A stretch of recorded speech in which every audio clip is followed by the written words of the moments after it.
Y jueves 28 de septiembre 2023, un saludito por aquí a todos nuevamente. Pues no es tan tarde como pensábamos, pero bueno, pues les estamos saludando desde este lado del planeta. Y pues un adelanto de los diseños, para que no digan que soy puro cuento, pero ya modelando mis pantuflas. Miren, estas pantuflas ya tejidas. Uy, a ver si se nota. Ahí les va. Miren, bonitas pantuflas. École, aquí están las dos para que no digan. Son unas lindas pantuflas tejidas con la puntada de pompón. Se hace la cadenita como de costumbre, pero se hacen un arito de cadenas que se cierra y luego ya se van haciendo las puntadas de pompón, que son tres lazadas y luego ya se jala para que se formen los colchoncitos y así está esta puntada curiosa de tejido. Y pues les digo, son unas pantuflas muy para ahorita los climas, pues que no están tan calientes, ¿verdad? Que ya se sienten los pies medio fríos, para que no se sientan que les vienen a despertar pues sí hay que taparse bien, pero luego de repente está uno dormidito o dormidita y pues se necesita de estas pantuflitas muy cómodas, ¿verdad? Pues este es el tipo de diseño ideal para que los pies se mantengan calientitos y bueno, ya. Para que no sientan si se paran descalzos incluso, pero no se resbalen. Siempre sí se necesita, digamos, ya ven que la pantufla es un poco amplia precisamente para dar cabida al pie que tenga este tipo de calcetines o cosas así, pero bueno, esa es mi versión, ¿no? Del diseño adecuado para una pijama complemento y pues ya con eso, pues ya decimos, iniciamos nuestros diseños de crochet de la temporada pues sí, ya prácticamente finalizando los últimos meses del año, ¿no? Ahorita pues estamos acabando de casi dar el cierre de este mes de septiembre, pero como nos queda otro ratito, pues aquí dándoles otra primicia, bueno, no tan primicia, porque ya se supone que estas películas han de haber sido súper comentadas y todo en otros tiempos y otras generaciones, pero estamos recuperando los valores de la cultura, del acervo cultural de otros tiempos en México. Claro que nos gustaría que volvieran, que esos tiempos, pero pues ya a veces, bueno, de nosotros depende que sigan promoviéndose esta recuperación que bien vale la pena de valores conservar, porque pues ¿sí? Que no digan los abuelitos, entre más se vive, más se ve. Les digo que los viajes ilustran, pero también a veces las películas también no se quedan atrás, también nos ilustran con otros caracteres, otras versiones de vida, con sus enriquecimientos de anécdotas, todo. Ahora les voy a comentar un poquito más de estas películas que también dejaron pues una buena, pues es que se hicieron tantas películas en aquel tiempo. En los años 50 hay que pensar que no había pasado mucho tiempo de lo de la posguerra, estaba muy reciente y se estaba reorganizando el sistema. Yo digo que a nivel mundial, por eso la globalización de las circunstancias en algunos casos pues se daban circunstancias paralelamente similares, pero no en todos los casos. Todo dependía mucho, digamos, la organización con que se contara y los recursos también que estuvieran bien aprovechados, dependiendo la manera o la modalidad de darle la versión al país, ¿no? Pero entonces, en cuanto a los cineastas de la época del cine de oro, pues yo digo que también se nos muestra entre familias esas circunstancias, pero que están derivadas todas de esa problemática de carencia de los recursos suficientes para poder, digamos, en una sociedad en donde ya se habían generado esas necesidades, porque esa fue una de las estrategias de venta de todo lo que pues implicaba el acomodo de sus producciones en las fábricas o emprendimientos, tenía que haber ya una amplia cultura. Digo, ¿cómo podían educar al pueblo para que se hiciera adicto a comprar esto, a comprar lo otro? Bueno, pues la misma comodidad que proporcionara el producto también, o lo rico que estuviera, por ejemplo, en la industria alimenticia,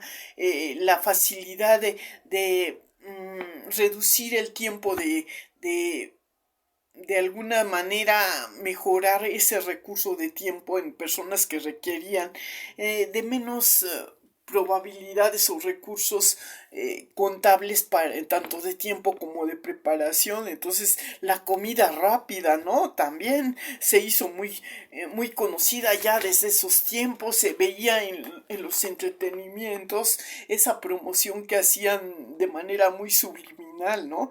Que los jóvenes acostumbraban, sobre todo en la época de estudios, a reunirse en esos rocafés o cafés cantantes, ¿no? ¿Se acuerdan de muchos grupitos que surgieron precisamente para amenizar esas tardes o ese tiempo que bueno, podía ser tarde o podía ser de mañana, porque pues había varios turnos, obviamente, de estudiante y siempre había, digamos, por ahí esa coyuntura para generar esa como acreditación, ¿no? O monopolio que a veces... Pero no se crean si había muchos cafés cantantes en aquellos tiempos y me recuerda mucho esa película de Café a Gogo o de pues varios que hubo, ¿no? Por ahí, ¿no? Juventud sin ley, por ejemplo, también vemos una fuente de sodas de otra manera manejada por un dueño donde se reunían la mayoría de aficionados al consumo en esos changarros o lugares. Eran precisamente en los entretiempos que había de estudios. El centro histórico era prácticamente donde estaban las instalaciones de nuestra querida y legendaria Universidad Nacional Autónoma de México. Entonces, fíjense todo lo que había ahí en el centro histórico. Esta película precisamente, la de Juventud, o cómo era, no era la juventud, bueno, sí, la de Juventud sin ley fue una donde también hay escenas de algunas partes de la Ciudad de México, pero generalmente estas la edad de la tentación, me refiero a esa película, con este actor o teacher, Fernando Luján, Elvira Quintana, en un papel ya de madurez, porque ya era, pues, obviamente la manzana de la tentación, ¿no? Y era este, pues ese problema que plantea, que lo que les decía, que ilustra mucho de cómo se veía ese tipo de relación un poco anacrónica en cuestiones de edades que no empataban, y entonces nos da una muestra de otro papel que desempeñó la mujer ya en esa etapa de vida, igual que lo fuera La juventud se impone con estos otros actores, donde también se plantea esto de lo que es la sugar daddy, o sea, que es más grande la mujer que el hombre en la pareja y todo eso. Curiosamente, en esta película de la edad de la tentación, a mí también aparece ahí un jovencito actor, Fernando Luján. Está también Loco Valdés, también en una época en que estaba mucho más joven, que lo conocimos ya pues ya andaba por ahí. Yo creo que debe de haber andado entre sus finales de la década de los 20, no se veía tan grande. Y también estaba, bueno, es que hay actores que realmente para mí ya o desaparecieron de la década de los 70s, 80s, pero su manera así en que más estuvieron ahí, pues fueron actores como, ay, ¿cómo se llama? Bueno, sí, ay, ay, ay, ay, ay, ay. los mismos que hacían a veces telenovelas le dedicaron algunas películas y su participación en cine fue prácticamente así de pis y corre, ¿no?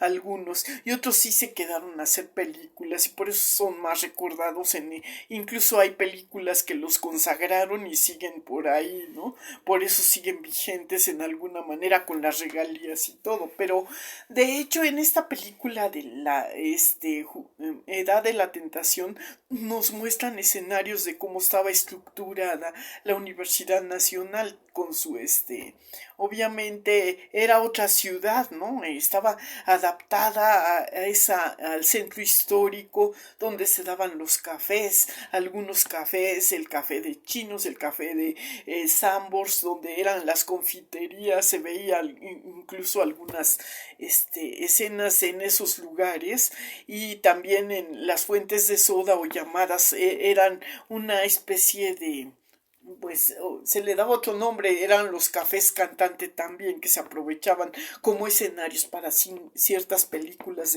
La generación de jóvenes de esa generación, estamos hablando de que estaban fluctuando entre la década de los 40, 50 y 60, todavía otro pedacito más. Luego ya venimos nosotros, las otras generación, que prácticamente ya mi generación se considera de entre los 70 u 80, porque pues obviamente nosotros que nacimos a mediados de la década de los 50 no estábamos conscientes, estábamos muy chiquitines por ahí, entonces por eso al ver estas películas pues ya se nos quitó esa curiosidad de cómo fue la vida antes de que llegáramos, ¿no? Y es interesante ver y comparar esas dialécticas son interesantes en cuanto vemos a las generaciones actuales con las pasadas y pues sí se aprecia allí pues sí se conserva la misma inquietud o la rebeldía, o todo eso, que no me digan a mí, que no me cuenten, sigue habiendo en estas generaciones quienes quieran defender sus ideas a su manera, lo que ahora es el reggaetón es lo equivalente a lo que fuera el rock and roll en otro tiempo, no más que el rock and roll tenía una fineza de estilo, de ritmo, de otra manera, el reggaetón es como más improvisado, más urbano, más pues no lo estoy poniendo en polémica, pero es una especie de buscar un paralelismo, digamos, similar para que vean que también a su manera en el rock and roll también había letras de canciones donde también se revelaba esa inconformidad por la situación que se vivió después para los jóvenes, ¿no? Entonces era una especie de desahogo, esos movimientos del baile, de querer hacer una gimnasia rítmica o un deporte aeróbico musical, era pues fantástico, con los ritmos que volaba la gente, se cargaba, me ponte pantalones, pues vamos a volar, me dijeron, ya, ay, buen rock and roll, ahora es rock and roll, imagínense, ¿no? Pues sí, pues ha cambiado, obviamente había de todo, para todos los gustos, para la gente madura, para la gente joven, para todo tipo de teología de edad, pero también se le dio mucha cabida a la importancia de que los niños también tuvieran su distraimiento, aunque lo hacía de manera muy reducida en la XCW, ¿verdad? En el radio por ahí de los 40 con el tío Polito, el tío Gamboín y todo eso, que me ilustraron en un documental y que por eso se imponían ciertos horarios para que fueran accesibles de acuerdo a la edad de la gente, para que el criterio no contaminara o adelantara o hiciera precoz a los niños o a los jóvenes y vivieran su vida como tenían que vivirla, con sus inquietudes, que ellos mismos descubrieran de nuevo el mundo, a pesar de que sus padres ya venían de regreso, pues ellos apenas iban, y entonces era pues para los padres un verdadero, algunos papás, ¿no? Era un verdadero agasajo ver las caras de sus chiquillos con ese asombro de querer haber pensado que ellos eran los primeros en que habían descubierto esto y lo otro. Entonces la sonrisa de que se desaparecía la magia, ¿no? Entonces de los santos reyes y toda esa, que pues también se aprovechó de ahí lo que es la necesidad de crear un mercado para ese tipo tipo de cosas, y yo creo que de ahí empezaron a jalar muy fuerte estas estrategias de vendimias y crear necesidades entre los que debían de ser los que consumieran determinados productos a nivel de ropa, de modalidades, de música, juegos. Todo fue cambiando la cultura un poco, pero la industrialización desde los años 30 ya había generado mucha pues accesibilidad en apariencia a producciones más grandes, y por eso abrieron más mercado desde ese entonces, pero ya para los 40 o los 50 se supone que ya se habían consolidado algunas fábricas en cuestiones de calzado, de vestidos, de todo eso. Y pues así era la vida. Normalmente en otras películas, bueno, pues esta película de La Edad de la Tentación también es muy recomendable desde ese aspecto, para ver estas curiosidades de lo que era, cómo eran los vestuarios, los escenarios y todo. Entonces era lo que reflejaba la moralidad o el conservadurismo en algunos sectores, en otros era un poquito más tolerante, en otros se veía de manera pues dobleteada, o sea que simulada ante las autoridades conservadoras, y muy abierta en otros aspectos. No se daban abasto a veces para pues digamos, hacer toda una especie de dictadura, que esto no se acepte en todas estas partes, sino que siempre había esa hibridez, y gracias a esa hibridez y esa comunicación con cierto criterio se mejoraba un poco el estatus de vida para ciertos sectores. Y bueno, pues seguimos investigando, y por aquí los veo, luego no los aburro con tanta pues palabrería. Nos seguimos viendo, y pues pásensela bien.